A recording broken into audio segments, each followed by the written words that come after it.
This is our first pond. Braden and I are kind of gonna be using Google Maps to find our spots. So Braden, again, we'll show what you got.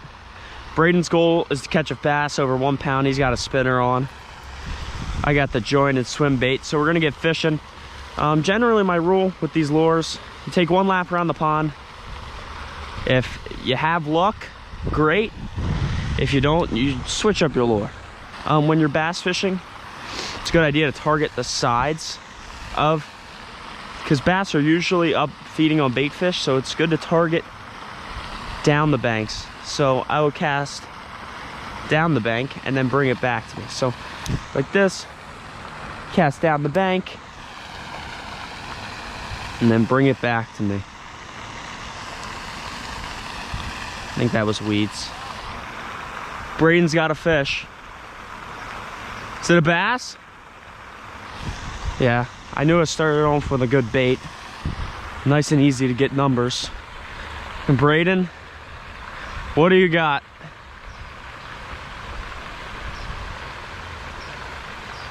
Small largemouth bass to start the day. Here, show it to the camera. On the rooster tail. So get that hook out and toss them back. That's a good bait to start off with. Very good bait for beginners.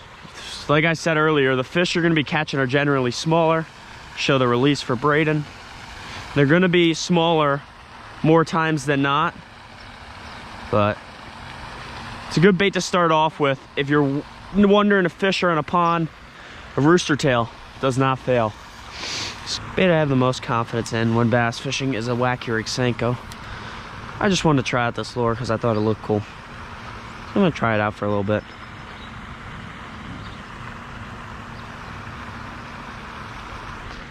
I think definitely the fish that I would catch on this lure would be of some decent size. It is about 6 inches long.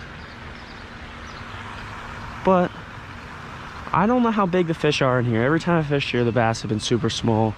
And Braden's first catch proved that. So maybe finding a new pond. Something with a little bigger fish in it. No way. Oh, Braden's got another one. That one's a little bigger. Hey, now you got a 1/2 pounder. There you go, Braden with another bass on the spinner. There you go. Braden's doing good. That rooster tail's working well.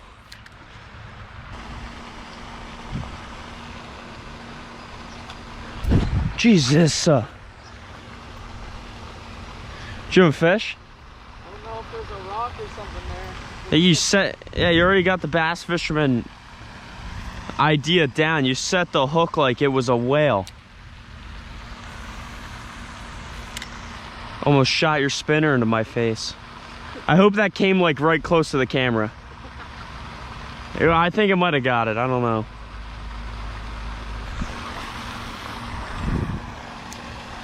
Definitely switching up from this bait. I don't think the fish in here are big enough for it. Took our lap. I had 1 hit on that swim bait. It felt pretty small. Braden caught those 2 fish you saw. So we're switching up our baits a little bit. Colder day. I'm gonna think the fish are out deeper in the middle. I'm gonna try a little crawl presentation on the jig head. And then Braden's, just caught the wrong line. Show what you got going though. Just got a little crankbait. See what he does there. A little bluegill color. That's the size of the forage in this pond. Size of the bait. So I think that could be really good. We're gonna see. Just gonna toss this out here and kind of jig it back to us. Oh my gosh, first cast. Literally got hammered first cast. Maybe those fish are out there deeper. Braden, his crankbait's a deeper diving crankbait, so he'll also be able to get down to those fish out there. Should help him. That was not weeds. That fish was actually pulling back. Yep, that was a fish. So the Ned Rig crawl. Let's see what happens.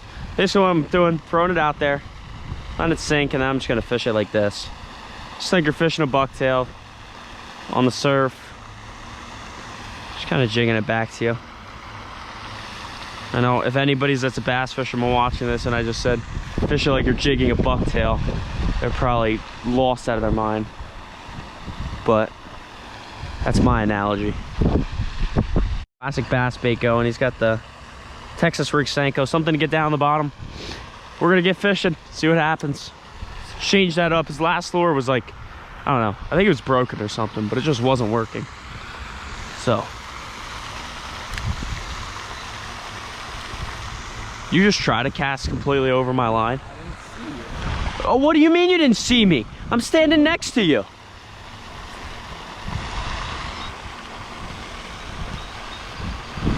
So we're gonna get to moving down this pond. See what we can get as we keep walking. Yeah. I think we'll have some success on these baits. I got a lot more confidence in these baits. Senko, that's my favorite bass bait. Just so consistent and so easy to use. And then I've also done pretty good when the water's cold with a little jig crawl, because it gets down to the bottom. But I've never caught anything big on this. Just gets down the bottom, I can catch like biggest fish I've ever caught on this, like a 2-pound bass. But I'm gonna fish these fountains deep down there, out there in the middle. That deep water, warmer water.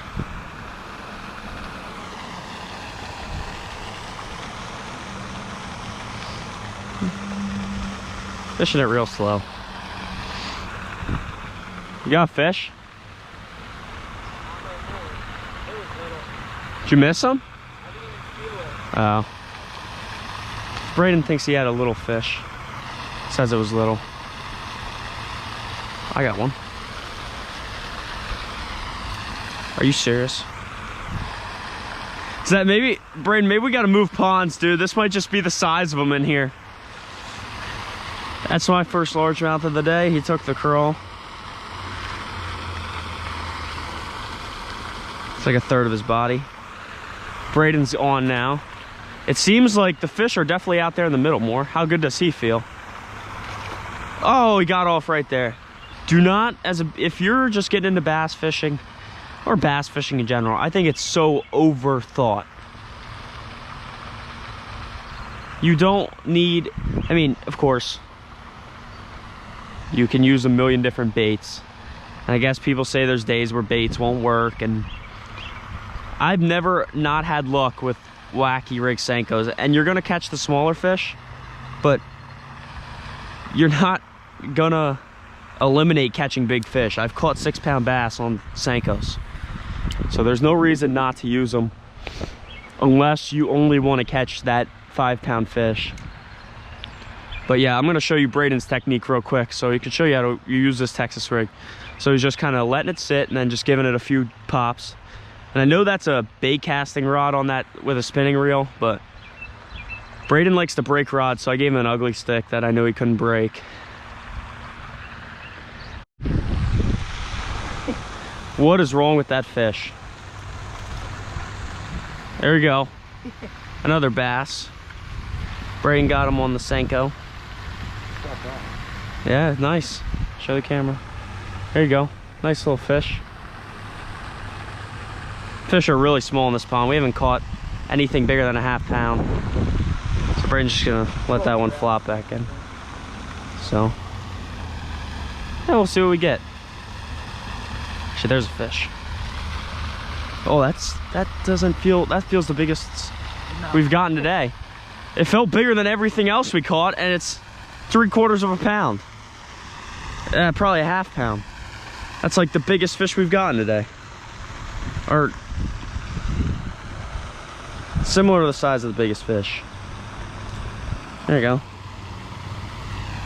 You take them. How do I do this?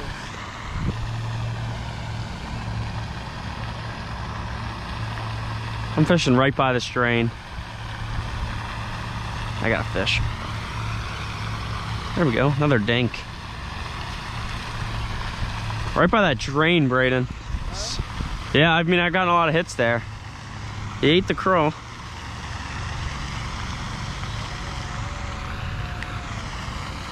There you go.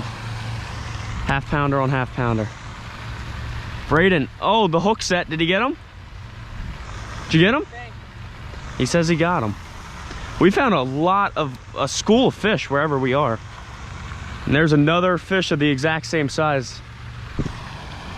Got the hook set and everything.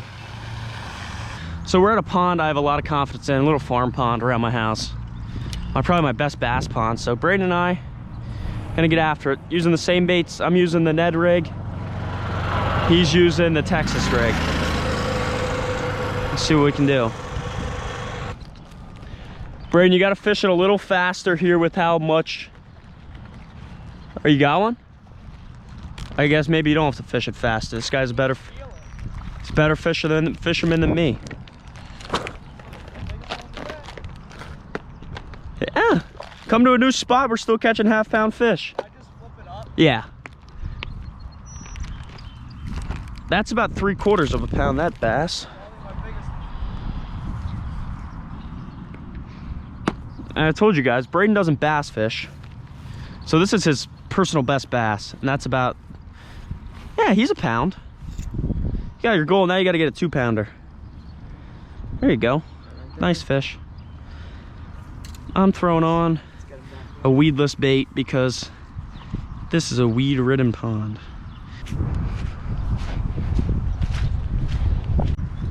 Okay guys, so we have a dog here. Gonna give him some pets. He's very soft.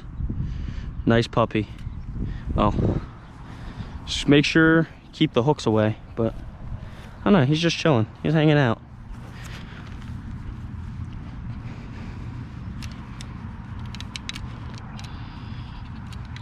It's a nice dog, Braden. Look at him. I would recommend a Texas rig for all beginners. We'll see. There's a fish. Got him. Got him. Yep. The side of the pond saved me. Not bad. I haven't seen him yet. He's like 2 pounds. Not really. It's like a pound and a, no, he's a 2-pounder. No, he's a pound. Maybe a pound and a quarter. That's nice. Yeah. Right along the bank. There we go. It's our first decent fish. Not really decent, but pound and a half. I'm stuck. I thought that was a fish there. I thought that was like actually a big fish. Please just start swimming. Start swimming, Snag. What did I even get snagged on it? Stop moving. Oh, I got it out.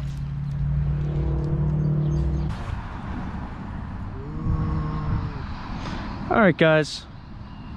That's gonna do it for this video.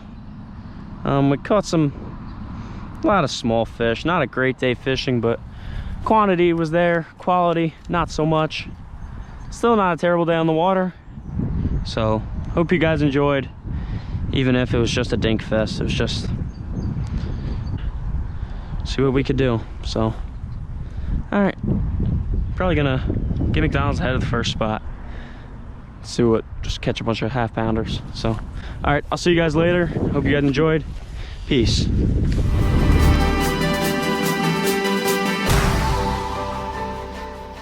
I know if anybody's that's a bass fisherman watching this and I just said fish it like you're jigging a bucktail, they're probably lost out of their mind. You just try to cast completely over my line. They look like ducks about to go to a wedding. Started recording right when what happens the whole time. Us messing up our lines. Oh no. It's just standing water. Oh, my left foot is soaked. Look at my left foot, just absolutely soaked.